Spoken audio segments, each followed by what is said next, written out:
Bong! Hello, and welcome to the Holy Crusade News at 10 with me, the Fragnostic. Balthazar the Rumour Squire is away tonight. I think his horse ate him. Bong! Our top story. Gun-wielding archaeology woman breaches ancient Buddhist catacomb in search of a Chinese doorknob. No word yet from the Tibetan ambassador on what sort of angry retaliation we can expect from his government, but this does, of course, bring to mind the great Anglo-Malaysian doorknob crisis from 1971, in which a visiting businessman from Johor Bahru stole a doorknob from the front of a gentleman's restroom in a London wimpy, and the British Prime Minister of the time, Sir Edward Heath, sent our army right the fuck over there because the people of the United Kingdom, right, we don't put up with any shit.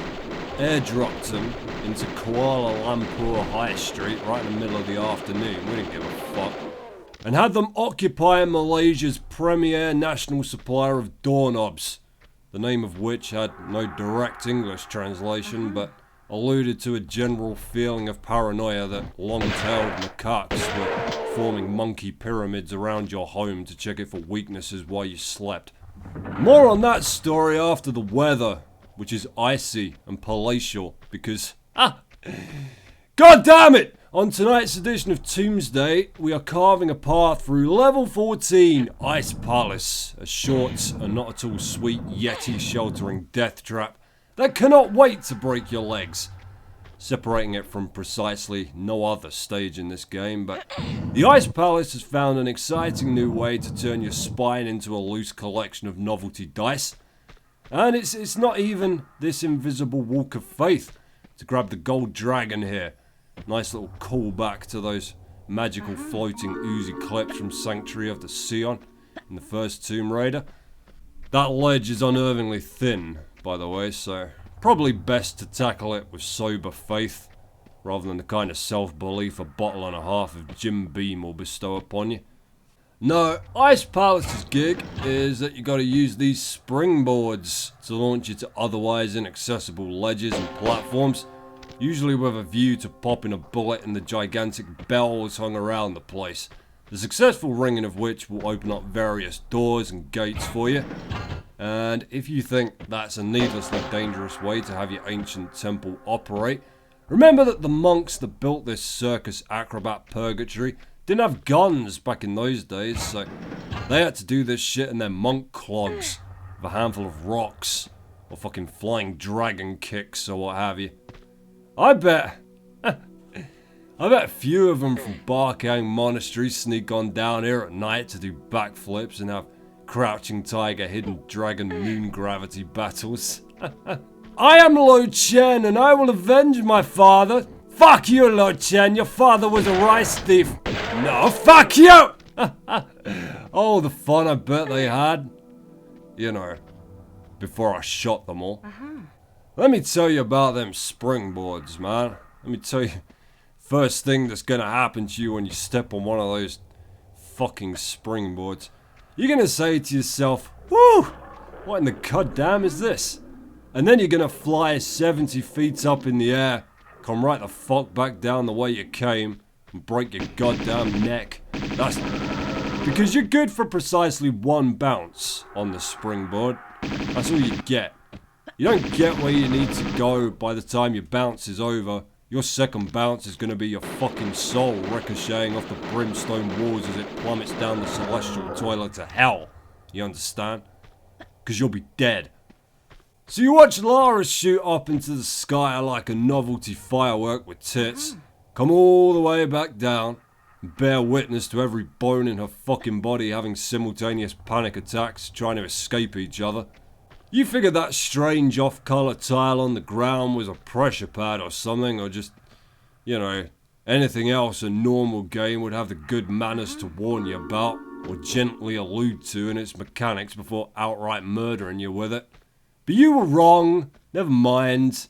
Just another day in the treacherous company of Tomb Raider 2, where harpoons do 1/8 of the damage of coughing on something, and every snowmobile has a machine gun except yours. So, you navigate through the shame of the death menu, fiddling through your little passport, Load game? Well, I don't want to save it, do I, you shit pigeon? Yes, load game. And you come at it again. Alright, board. Alright, floor. You want to fuck with the OG of video-based entertainment software? You want to pull your dick out, put it into my body, into my treacle flu. You're going to see what Sir Fraggers does to fucking insolent patches of ground that refuse to behave themselves. I wasn't going by the Fragnostic back then, obviously. I think my tag was something early teen grimdark, like Frankennuts Bongcock or Cuntbat. How many lesser men were felled in Turok deathmatch by the deadly arrows of Cuntbat 666? I can't even... I'm wheeling away from the point here, aren't I? Dirty springboards! Filthy... So you're thinking, hey, I got this. I'm going to jump onto the ancient Tibetan trampoline. I'm going to jump right into the middle of it. And this is another thing about the fucking springboards, alright? There is no good way to see from the ground what you're supposed to be doing once you're up in the air. So, with most of them, you gotta kill yourself once just to get a quick 2-second glimpse of what the fuck you're aiming for once you come back to life, which is like shooting yourself in the face with every new weapon you pick up just to see how greatly it'll benefit the next person to loot it from your corpse. But forget that, alright? I'm gonna jump on the springboards, you say to yourself. Hit the board, boost off, get some rad air, maybe throw a 720 Dark Shark to Wingy Wizard in there. Land safe, guns drawn, dick shot a Yeti. I mean, that's how springs work in games, ain't it? Jump on them, up you go, through the clouds, here's your secrets. Oh hey Jesus, hey fraggers, you staying long? Nah, fucking gravity, am I right? Oh yeah, Dad really screwed you guys with that one. Ain't that the truth? Alright, gotta try and stick this landing without my shins giving me a fucking lobotomy. Peace out, Jesus. Later, fraggers, cut back on all the masturbating. Mind your fucking business, you dead hippie. That's just how video games work. So you line yourself up, you jump square into the middle of the bloody thing, and nothing. Not a goddamn sausage. What the fuck? You take a step forward. Is this shit bro? Oh my god! Up you go, down you come. And all the king's horses and all the king's men eventually put Lara back together again, but she was never the same, you know? Had kind of an odor about her, kind of a stale...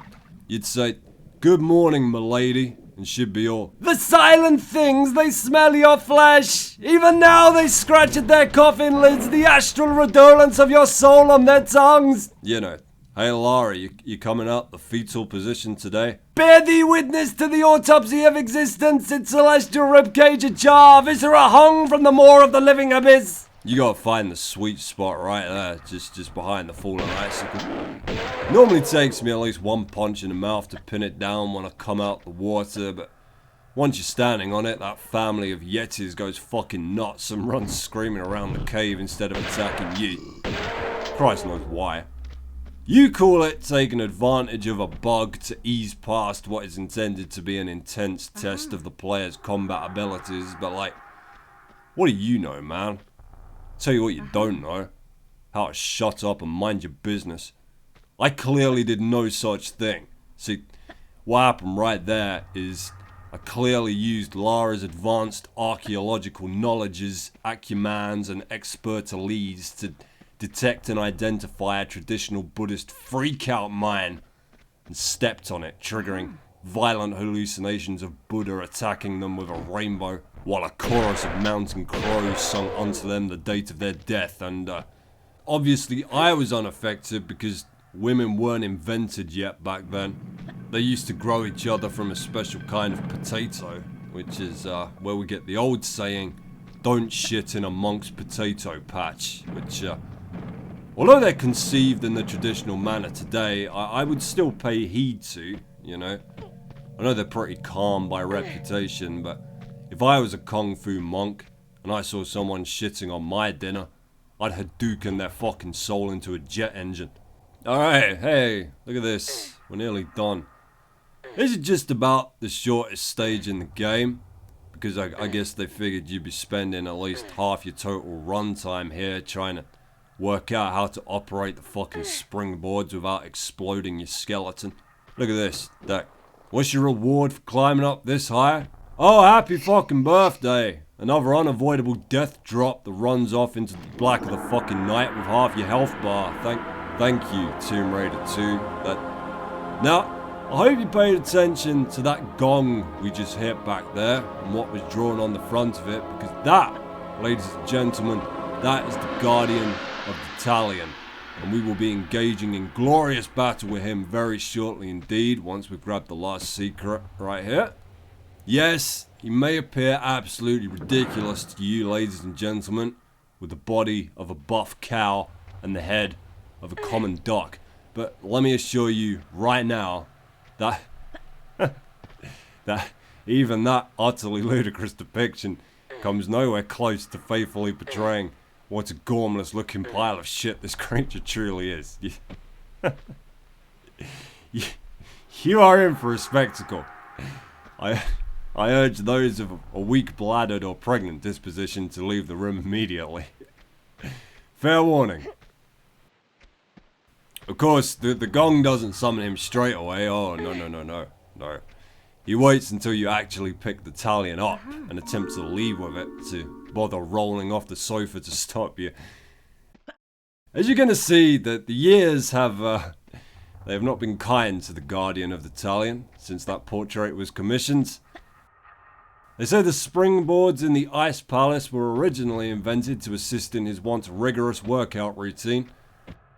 Now, they are literally the only way that this pathetic fat fuck can propel himself out of bed in the mornings. Here he comes. Shh. Oh. Where?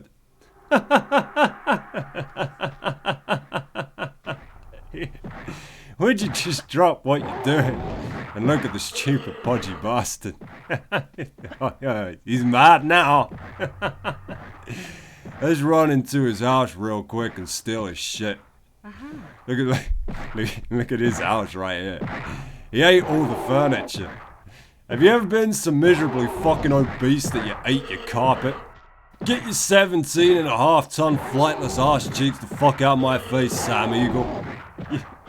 You should have seen me in my prime, though. I was really something. I was a contender. See, this is why they tell you not to feed the doc's bread now. He's too morbidly overweight to even raise his arms up past his tits to swat you on the ledge and there. Another revered creature of mystical legend shows that it ain't worth an ankle sock full of rat shit against automatic weapons fire. Alright, well, happy to be back, happy to be your resident mocker and scoffer of all things gaming. Tombsday's gonna be coming around every couple of weeks now. It's just easier for me to do things that way. But it will be around an hour long, so next time we go a-raiding, we will be putting this son of a bitch in the ground with the final gauntlet of levels. Temple of Xi'an, Floating Islands, Dragon's Lair, and Home Sweet Home. Have a pleasant evening, and keep your feces away from my potatoes. Or so help me God.